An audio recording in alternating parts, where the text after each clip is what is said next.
You know, I always get that level of applause when I appear on stage. Trevor, it's so fun being up here with you. It's wonderful. Thank you very much. Good afternoon, everyone. How are you doing? When we first met, I was ambassador to South Africa, and I don't know if you remember this, but I gave you some unsolicited advice. I told you to leave comedy and go into politics and run for president of South Africa. Thank God you ignored me. Yeah, I'm grateful for that every day. I really am. Fewer jokes in what I do, but yeah, it's been working. Yeah, there are a lot of jokes in politics. This is very true today. I had so much fun preparing for this interview, listening to all your podcasts, reading your books, and I really have become quite a fanboy. But and I'm not a fanboy of much. I have to admit that my favorite was your new children's book, Into the Uncut Grass. And maybe that's because I'm still a child at heart, but I thought it was a beautiful book. Thank you. And there's one quote in the intro that I loved that I think we're going to put up on the screen behind us, but I'll read it out loud. Imagining, I've come to understand, is crucial for conflict resolution. When faced with seemingly insurmountable challenges, it's our ability to envision possibilities beyond the immediate and the obvious that paves the way for solutions. Imagination allows us to step outside of entrenched positions and explore new perspectives, to conceive of compromises that were previously invisible. This passage spoke to me because this theater is filled with changemakers who've set out to imagine a better future. Trevor, why is imagination so important to you and in this moment? Wow. I mean, I think it's always been important for me because most of the worlds I've inhabited are worlds that didn't exist at some point. And because somebody imagined them, they became possible. You know, so as you said, we met in South Africa. And, you know, for most people in this room, most people watching online, and you know the history, South Africa's history was one that for many people couldn't be possible and was imagined by many. You know, there were many people who believed and imagined there would be a world where South Africa would become a democracy. They imagined a world where the racial divides that had been codified would slowly erode and be broken down. You know, they imagined a world where it would improve over time. And I think the reason imagination is so necessary is because it defies the expectations of reality, right? And that's, I think, sometimes what people get wrong, is they want imagination to be tied to reality. Oh, well, I can't imagine that being right. It's like, yeah, but that's why you need to imagine it. You know, that's precisely what imagination is. If it is, then there's no need for imagination, you know? So in any situation, I find it's, you know, it's trying to think of creating a project that's never been created, or thinking of a way to do something that seems completely impossible. You know, we've heard some of the amazing speakers up here today and some of the projects that you're working on. And if you think about how many of them seemed impossible at some point and how many of them still seem impossible today, you know, I think the space that the world is in now, you know, because of geopolitical events, for many people seems impossible. But I think in those moments, that's where imagination really becomes more necessary, becomes more powerful, because it's in those moments where you do need to imagine a collective that goes beyond what we've gotten used to, that can achieve things that we don't think or never thought could be possible. And so it seems counterintuitive, and yet it's always been necessary for me. That's so beautiful. I heard you in a recent interview mention kintsugi, the Japanese art of mending broken pottery with gold. As you can see, it's the theme that has inspired much of the forum this year. We are gathered in a deeply fractured time. And Trevor, you have a lot of experience navigating divided worlds. Growing up in biracial apartheid South Africa, and later hosting The Daily Show in a very polarized political climate in the US. As someone who's an expert at moving between contexts and cultures and bridging those gaps, how do you build common ground, and can humor be a unifying force? Well, it's an interesting one. First of all, I loved the theme. I've always been fascinated by many elements of Japanese culture, and some of them have just been in framing, to be honest. I think the Japanese have always done a wonderful job of just reframing what you were already doing. So the act of putting something back together and repurposing it, having a name and having it be something more beautiful than the original is such a wonderful way to inspire you to want to fix and to not look at it as a broken thing, but to think of it as a new piece of art. I think it's wonderful because it just teaches you to recontextualize things. There's another word in Japanese culture. I forget the word now, it doesn't come to mind, but it has to do with just the idea of buying books and leaving them somewhere, believing that you will read them, but you never will. I do a lot of that. Yeah. Amazon thanks me. Yeah, but there's actually a word for this in Japanese, and I just love this idea that you can just go like, oh yeah, that's what I'm doing. It's not that I haven't read them. It's the pursuit of the idea of wanting to read them. I think it's about contextualizing things, which is beautiful. But yeah, when you talk about connecting people or polarizing times, I don't know. Maybe it's because I've always been an optimist. I don't necessarily believe that people are more or less polarized. I think what gets removed from us is context. Right? We get robbed of context. Our communication gets frayed, and fundamentally, I think then everybody starts to retreat into their enclaves, believing that that's where they're the safest. And it's actually funny, when we were backstage now, I was chatting to a friend of mine about our sign interpreters here at the front. And I was saying, like, it's amazing how, like, if you cannot hear what we are saying, these people are literally bridging the gap to you in this moment in time, right? And it's such a small, silly thing to think about, but I was like, isn't it amazing how just this one moment here, these two people here are connecting you with what I'm saying. And if they weren't here, then you wouldn't be able to necessarily understand what I'm saying. And so you couldn't even be on the same page as me. And so nothing has really changed. It's just they've translated my words into a language that you understand. That's all that's changed, right? And I think that's what we're in short supply of in the world, is we're living in a world where I think there are too many people who have gotten too comfortable with the way things were, maybe because of their proximity to power, and they didn't spend enough time translating the needs of the people that were on the ground. And then I think, unfortunately, populists do a very good job of translating the pain that people feel on the ground, and then they translate it into something which isn't great, which is separation and divisiveness. And I think we can do a good job of connecting people. I think everything can connect. I think humor can connect, and I think humor can divide. The same way I think money can connect and money can divide. The same way, languages can connect and languages can divide. All of these things are tools that can be used to bring you together, or they can be used to pull you apart. And so I think it's the intention that's important, and understanding that fundamentally everybody exists, at a base level in the same place. And what you're trying to do, what we really should all be trying to do, is to bridge that gap. How do we find that, that in telecoms they call it the last mile. So when you're building out a fiber network or you're trying to get internet to people, the hardest part actually is the last mile. You can build out an entire infrastructure where you've got broadband everywhere, but believe it or not, the hardest and most expensive part is just getting it into people's houses. It's right outside their house, but getting it in the house is where the hard work is. And I think that's oftentimes where we are in society. These ideas exist in the ether. Whether it's philanthropy, whether it's democracy, whether it's equality, these ideas exist. But getting them that last mile, getting them into people's houses is one of the hardest things to do, because you have to be cognizant about that translation that you have to do to get them to understand what you're trying to say. And so I think it's very doable, but we have to have a certain humility to us to understand that maybe the language we're speaking isn't correct. I think that's so powerful. They do too. And I love the last mile analogy, because this theater is filled with people who are trying to figure out how to go that last mile and connect, build floors, build community health workers. So I love the analogy.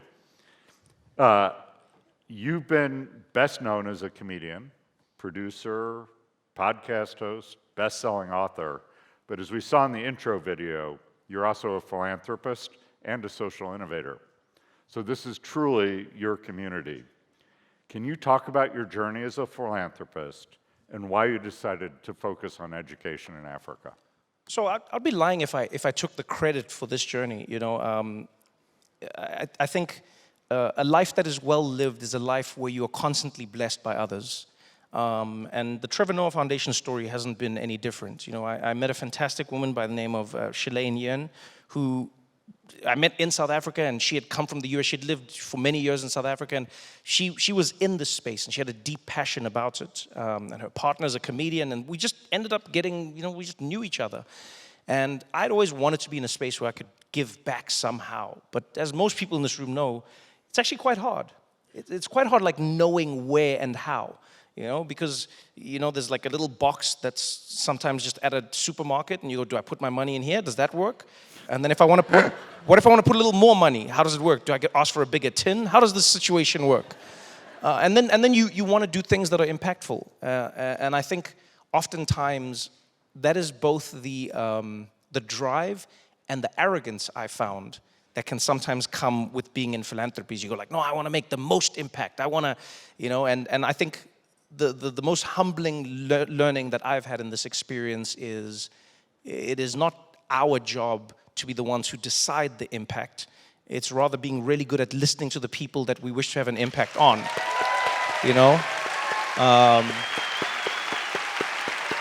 And so, Shalaine has done an amazing job. She's the MD of the foundation, and she does an amazing job of helping us dynamically adapt. The first thing, and I think anyone who's in philanthropy here will know what I'm talking about. You first get in, you're like, we're going to change the world. And then like a few years in, you're like, wow, the world is bigger than I thought. This is a very, very big problem. And that's good. It's good to understand how big the problem is. And then there's a moment where you go like, it's too big, I shouldn't do this, there's nothing I can do.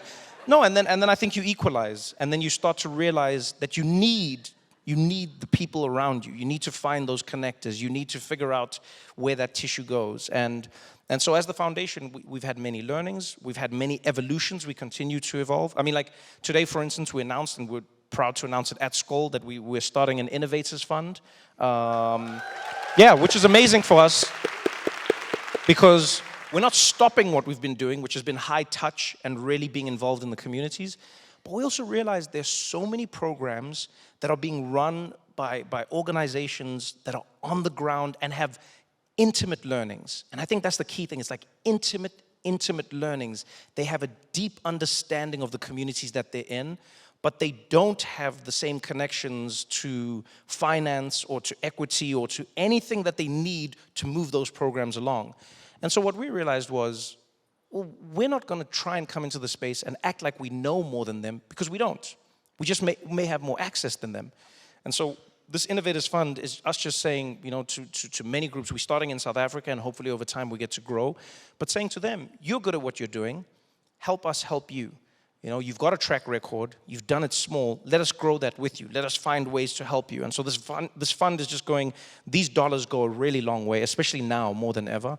And so we want to be in the space of getting involved with organizations that are really a part of their community, And I think you see this all over the world. Like one of my favorite learnings happened when, this wasn't even involved with my foundation.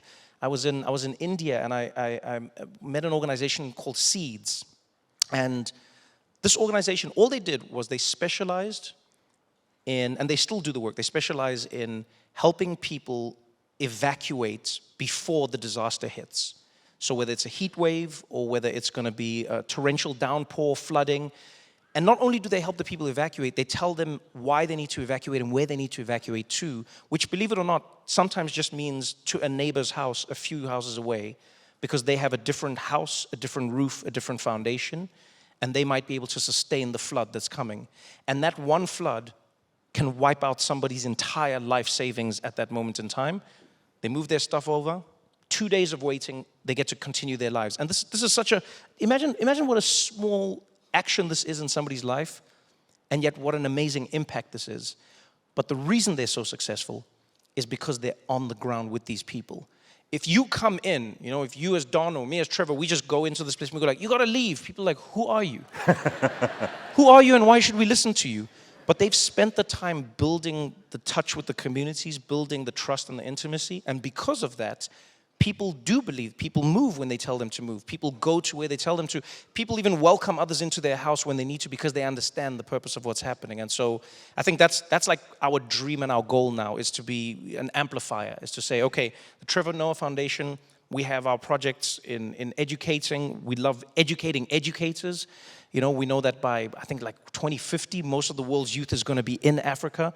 But we also have a declining teachers population. And so that means we have to try and find a way to make those numbers coincide. How do we make it so that the impact is met at the right moment in time? And so that's the goal, is to find people. And if anyone wants to join in, and even do it yourselves, by the way, it's not even like just through us, just do it. I think there are many, many, many organizations out there that don't have what you have, but they know a lot more than you do.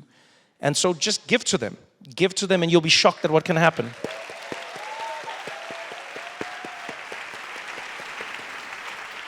Trevor, I'm going to be your pitch man for a second. Shalene, stand up.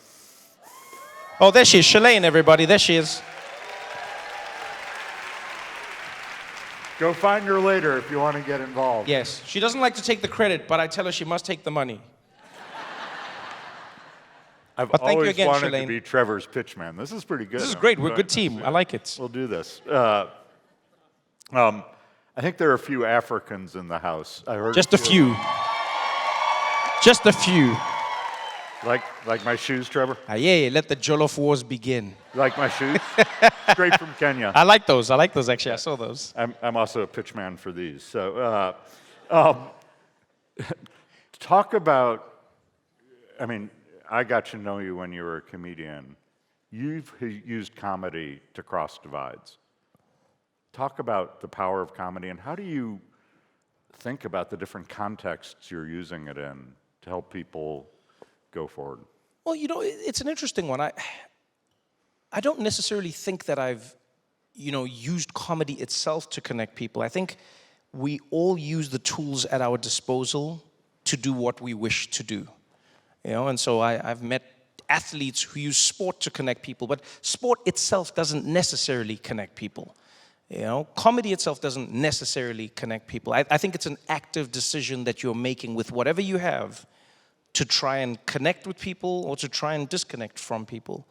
I've been very blessed that I got into a profession that didn't exist when I was young. There was no free speech in South Africa, and so comedy wasn't exactly a thriving platform. And once democracy started, it was still this fledgling idea. And I was lucky. I wasn't even in the first generation. There was a first generation of comedians who really started this thing in South Africa, and it was new. And all of a sudden, audiences were mixed, and people, black, white, Indian, you name it, everyone was sitting in the same room for the first time, which is crazy to have in our lifetimes when you think about it. But they were sitting together in ways they had never done before. And what connected them wasn't just the comedy, it's what the comedy was trying to do. We had comedians on stage, trying to tell an audience who they were and how they could find the connective tissue between each other.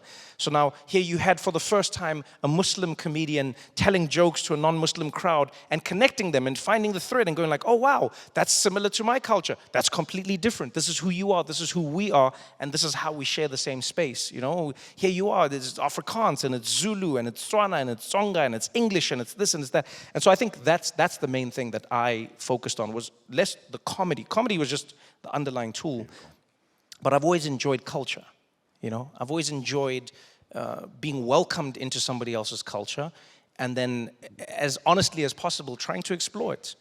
Because it's who you are, it's your food, it's your music, it's the things that you find funny, it's the clothing that you wear. I think those are beautiful elements to explore with somebody else. And I've always enjoyed it, and I guess maybe coming from a mixed family, with me being the mixed one in the family, meant that I was sort of predisposed to it from a young age. But yeah, it's been a blessing, and it continues to be for me. So that's why I keep on doing it. It's so cool. So I don't want to leave this stage. I want to continue this conversation forever, but we're going to run out the time. So to close out, I think some other people want us to go on longer too. To close out, I'd like to borrow a segment from your podcast, What Now? See, I'm pitching again. I love it. I really love this. And play the game, If I Ruled the World.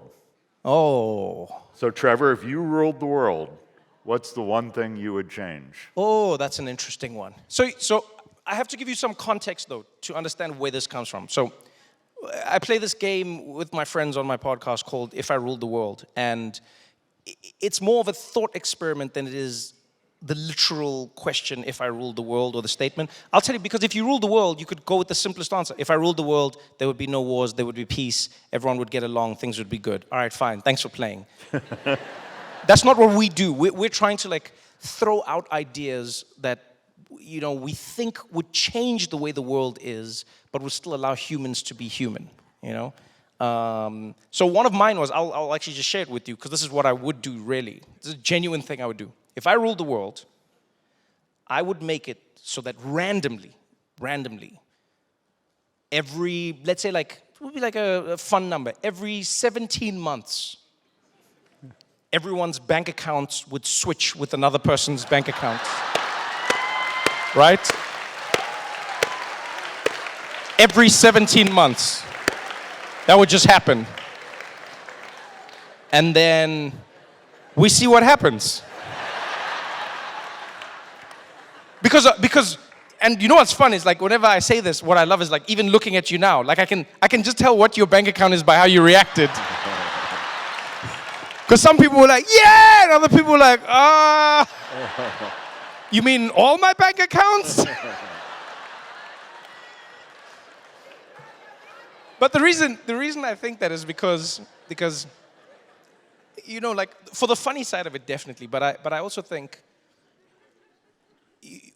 we're being a little dishonest if we don't acknowledge that there is no species that is going to try to want to get as much as it needs to survive. Right? This is across every species. The thing that's difficult about where we are as humans is there is no fixed number, there is no fixed idea, and so everyone is in this weird little rat race to get as much of a number that they don't even know, and so depending on where you are, the number seems to be infinite, and even when you think you've got it, then you don't because of your health or you're not, or it's all of this. But I often wonder to myself, like, how would we be if we all thought the thing we had could be somebody else's, and if we thought the position that somebody else was in could be the position that we found ourselves in, which is something that I think we take for granted, right? We often forget that most of us are where we are because of luck. It is dumb luck, right? And I'm always intrigued by how people wear their luck as an achievement. You know? So someone will say to you, oh yes, I am this, I'm from this country. It's like, yeah, but you didn't choose to be born there. You didn't willfully make the decision as a sperm to go and be born there. You didn't choose, you didn't. That's your luck. And just think about how that luck determines the trajectory of your life. You know? Just a few moments ago, we were talking about like remote regions of Liberia. Just think of the luck trajectory of your life. If you're born in a remote region of Liberia versus if you are born in the heart of New York City. Like, what does that trajectory do to you?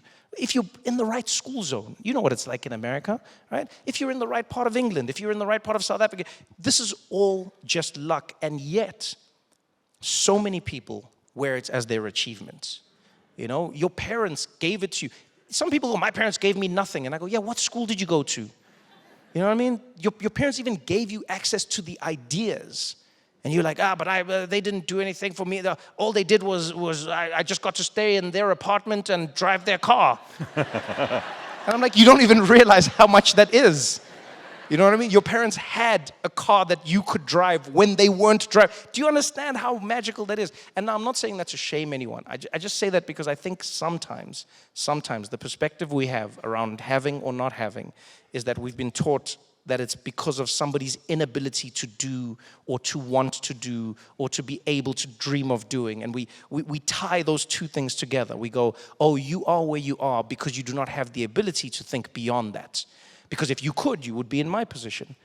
When in fact, I would argue the truth is the exact opposite, right? Like when I think of our grandmothers in Africa and what they were able to do with the beyond nothing that they had, I go, well, that to me is a business genius. You know what I mean? That to me, how did they feed the family? How did they build a community? How did they maintain that? They always had food. They were cooking for people. They were nurturing people. They were nourishing people. How were they doing this with less than nothing? Do you get what I'm saying? And then if somebody has, I go, look at your life and look at theirs. And now if we look at that compounded exponential gain that you have over theirs, are you doing as much with it as they are? None of us are, if we're honest. None of us are. And so that's why I play the game of if I rule the world. Like that's a fun one that I throw around. I just go like, yeah, just ask yourself that question. If you knew for a fact, every 17 months, bank accounts would switch, how would you treat having it versus not having it? How would you treat those who don't have? How would you think of yourself for having? And would it change the dynamic that we share amongst ourselves as human beings? That is the most beautiful answer. Really.